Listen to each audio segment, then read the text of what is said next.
Matt Ishbia is going superstar hunting. Phoenix acquiring all-star guard Bradley Beal for a package that includes future Hall of Famer Chris Paul. My initial reaction was immediately, why are we doing this? He's gotten Kevin Durant and Bradley Beal in his first 4 months. That path, even as high risk and high wire as it's looking like it's going to be, was too tantalizing to turn down. The Phoenix Suns with this big three should be the favorite of coming out of the West and winning next year's title. Give the Suns one dynamite roster. The best team in the NBA. I don't want to hear that. This is a big all-in bet. This is the best team in basketball.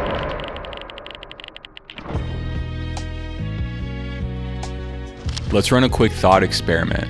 Odds are, if you're watching this, you're a die-hard basketball fan, the kind of person who treats the back of a trading card like a scripture and drones on for hours about connective passers. Imagine that love of the game, pure, obsessive, grassroots, led you to a fortune, and one day you finally buy that basketball team. You've got final say over trades, draft picks, roster construction, direction, everything. And let's make it more interesting. The team you bought isn't a bottom feeder. They're 2 years removed from the finals, a contender only a couple moves away from the mountaintop. So now the question, what do? Do you stand pat, let the proven decision makers keep doing their thing, or do you step in, put your stamp on it, finally shape a team the way you always dreamed?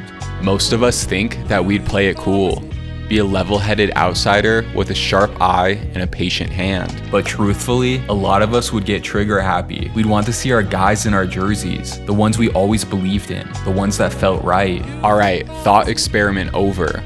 Time to introduce Matt Ishbia. That's the trajectory, if you're Matt Ishbia, that you are on right now, being recognized as arguably the worst owner in the history of basketball. Ishbia is a longtime basketball enthusiast who played at Michigan State as a walk-on. He learned under Tom Izzo, watched Mateen Cleaves lead the Spartans to a title. He had seen greatness up close, been a part of sharpening it in the practice gym. Now he wanted to construct it, and in time, he'd amassed the money to do so. Finally, in 2023, the Phoenix Suns went up for sale, and Ishbia was waiting, ready with his checkbook. The deal was made, the dotted line signed, and that college kid who studied brilliance from a distance was ready to cultivate it himself. And he was coming to the table with a fresh perspective, a young mind, and the blissful arrogance of someone who had never been burned by the fire he was now playing with. No anxiety or jaded pessimism, just wide-eyed optimism and endless energy. What could go wrong?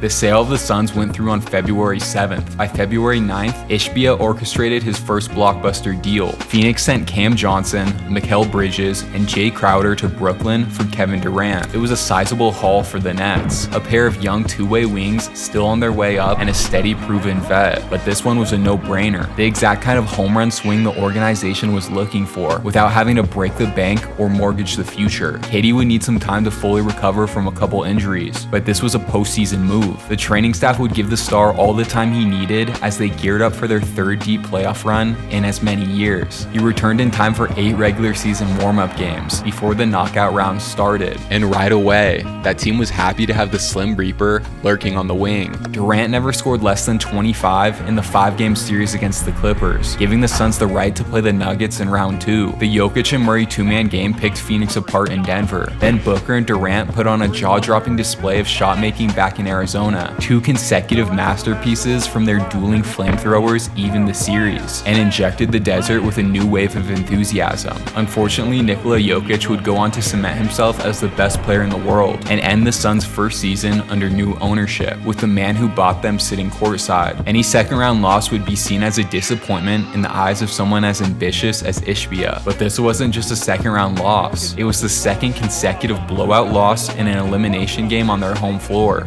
That coupled with rumors of a feud with DeAndre Ayton was enough for Monty Williams to be shown the door. In his place, they'd go on to hire Frank Vogel, a defensive architect with a ring from the bubble and a rich history of playoff success in Indiana. Next up was roster recalibration. The first order of business was to assess Chris Paul's contributions. The point guard was turning 38, and while his game had aged well up until that point, Father Time was undefeated. He missed 4 of the team's 11 playoff games, and in the ones he did play, Paul struggled to score the ball efficiently. That said, the team needed a point guard, and CP3's contract was going to be a difficult one to deal. Finding any star with a matching salary would be a tall task in its own right. Finding one that fit within the cap restrictions and filling the playmaking niche they were looking for felt downright impossible. Conventional team management principles would tell you to sit tight, stay calm, and wait for the right opportunity to come your way. Conventional team management principles were not applied here.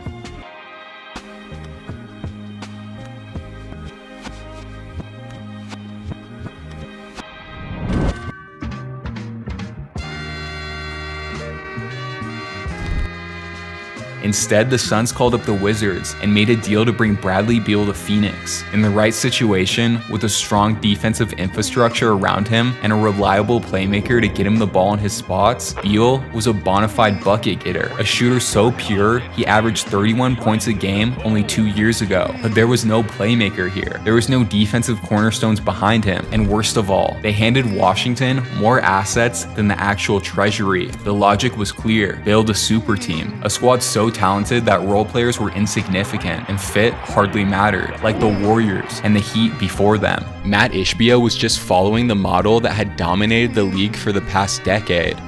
But in a few days, that model would be outdated. On July 1st, just a week after Bradley Beal's trade was finalized, the NBA's new collective bargaining agreement went into place. We'll spare you the financial jargon and the endless stipulations. To haphazardly summarize one intimidating paper monster, the days of light luxury tax penalties were over. Exceeding the cap didn't just handcuff teams anymore, it threw them in a high security prison. At this point, the more sharp-eyed analysts started ringing the alarm bells. Words like new owner syndrome were being tossed around. Talk shows were publicly doubting the decision-making process in Arizona, and the entire country raised an eyebrow, wondering if this was the work of a short-sighted billionaire or a mad genius. But before his basketball IQ was put on trial, the former Spartan had a couple more moves to make. Cameron Payne, the steady backup floor general with a shot form that fought itself, was dealt to San Antonio for a second-round pick in order to free up cap space, leaving the Suns with 0 point guards on the roster. Then came the final bomb: starting center and former first overall pick DeAndre Ayton to Portland, and rising defensive star Toumani Camara for Yusuf Nurkic, Grayson Allen, Nasir Little, and Keon Johnson. It was the white flag of the Ayton development track and an investment in experience. After half of one season and one full offseason, Ishbia had entirely reshaped the team, gutted their depth on the perimeter for one generational talent and one all-star level scorer, exchanged the homegrown center for an aging bruiser, and finally replaced the coach who led them to their highest peak since the 90s with a title-winning outsider. The reactions to each of these moves were different, with one unifying takeaway at the center: this was unmistakably Matt Ishbia's team. Win or lose, the Lions' share of credit would belong to him. For the most part, the campaign was a success. They increased their win total by 4 games, made the playoffs, and drew the Minnesota Timberwolves as their first-round matchup. Opinions were split, but most expected a tight series regardless of the outcome.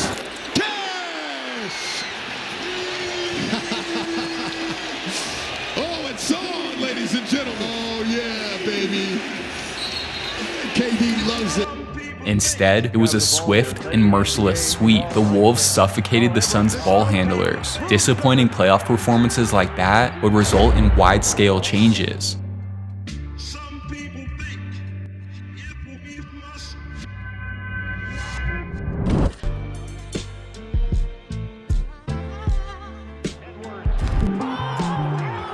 Phoenix wasn't hopelessly far from contention. Minnesota would go on to defeat the defending champs before falling in the conference finals. They hadn't lost to just some upstarts. They fell to a truly destructive defense with an ascending superstar. If you were living in that brutal Arizona heat, you could convince yourself the team was only a few moves away from being cohesive and then competitive. The offseason started with a dismissal of Frank Vogel and the hiring of Mike Budenholzer 2 days later. The coaching change was followed by an unusually mellow offseason. No mega deals or big name acquisitions, just sensible and manageable additions in positions of need. Ryan Dunn at the bottom of the first to add some perimeter defenders. Oso Ighodaro in the second round, along with Mason Plumlee in free agency to bolster the front court. Then Tyus Jones and Monte Morris to reinforce the backcourt to finish off the overhaul. There were persisting questions. The Bradley Beal fit still didn't make sense. The big man problem was mitigated but not necessarily solved. But overall,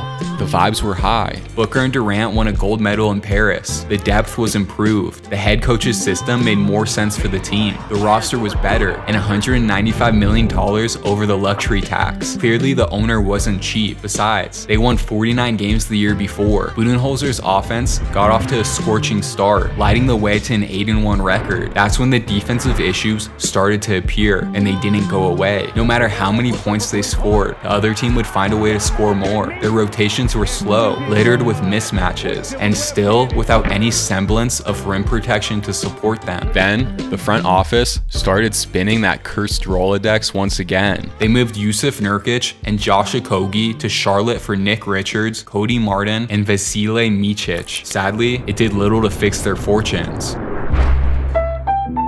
O'Neal triggers. 2.7. Durant running back to the three-point line for the tie. No! This baby is over!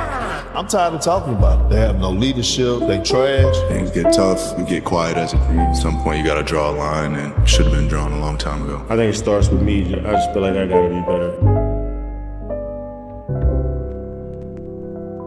By the All-Star break, Phoenix was 26-28, on track to miss the postseason for the first time since 2020. With their backs against the wall, barreling towards the biggest disappointment in recent franchise history, the Suns got desperate. No picks for the foreseeable future, a payroll that just kept rising. There was no reward for losing games, and yet the L's kept piling up. Something had to change, and change fast. They shopped Bradley Beal to as many teams as they could, looking for anyone with a point guard, center, or even just a matching contract, but no one picked up. They couldn't find anyone that was willing to cut a deal and appealing enough for Beal to waive his no-trade clause. Their only window to cap flexibility or supporting cast upgrades were clearly shut, so they turned to their other big-time addition from a couple years ago, the Olympic hero that got taller every year, Kevin Durant. This was a different kind of roster shakeup. They weren't looking to plug holes, upgrade positions of need, or in any way revamp the rotations for a late-season push. This was a resignation, the Suns admitting defeat and looking to recoup as much value as possible from the score they once hoped would push them over the top. The market was responsive. Multiple teams called, organized elaborate packages, and worked with Phoenix to get a deal done. But KD was 36 years old now. Most GMs weren't looking to add a scoring machine on the tail end of his career, and the ones that were understood the Suns' position. They knew the deadline was approaching. There was no sense of urgency for the guys calling with offers, but the clock was ticking quickly for the people fielding them. Then just when it seemed like a deal with Golden State was coming together,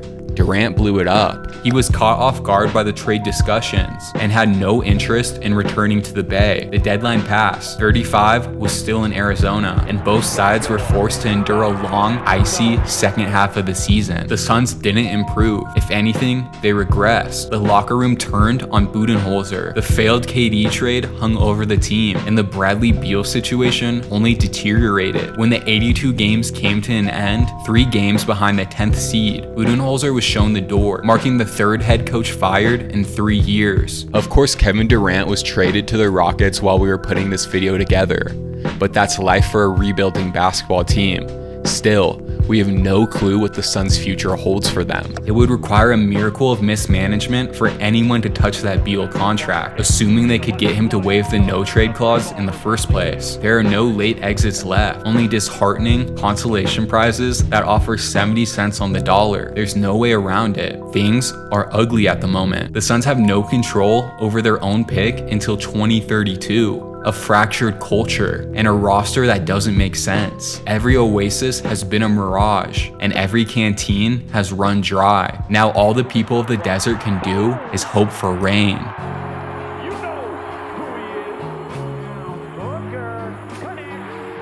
If you ask any of us in a vacuum how we'd like our team's decision makers to operate, we'd say aggressively. We want them on phones, finding shrewd deals, upgrading the roster at every single opportunity. Sometimes that works. Danny Ainge built the big three in a single summer. Toronto won a title off of one audacious gamble, but more often than not, it doesn't. The moves that forge dynasties are the timely punts, the under-the-radar signings, and the intelligent roster building, avoiding bad contracts, not being blinded by big names. Those aren't the 2K transactions we all love orchestrating in my league. They're the result of patient, meticulous planning and boring execution. Phoenix fans never saw those. Instead, they watched as high-profile graphics grace their timelines, and casual fans waxed poetic about their offensive potential, only to be undone by their inability to do the little things. They were forced to watch any scorer with a live handle and an aggressive mindset assault their rims. Every defense with a penchant for pressure undo them in the final moments. They painfully looked on as an all-in or nothing bet looked more and more like a reckless gamble, and now the picture has come into focus. There's no exciting young rookies in the new future, no flashy coaching acquisitions that could fix this, or sweeping trades to solve all their issues. Instead, it'll be years and years of hoping the suits at the top make smart decision after smart decision.